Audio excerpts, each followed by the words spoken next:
CTM stock analysis and price predictions for Friday.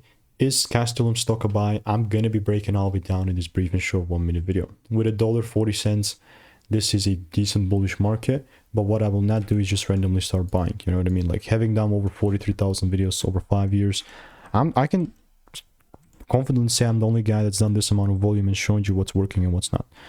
It's all on my YouTube channel. Even though we're like 140 right now, here's the first time I made a video on this, which was at like 98 cents.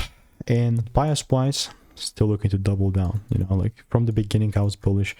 The only way that I would take a certain trade here is if it pulls down and gives me a double break, and I haven't seen that yet happening. So obviously I'll keep you updated.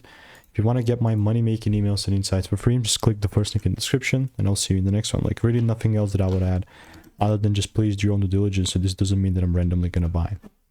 Goodbye.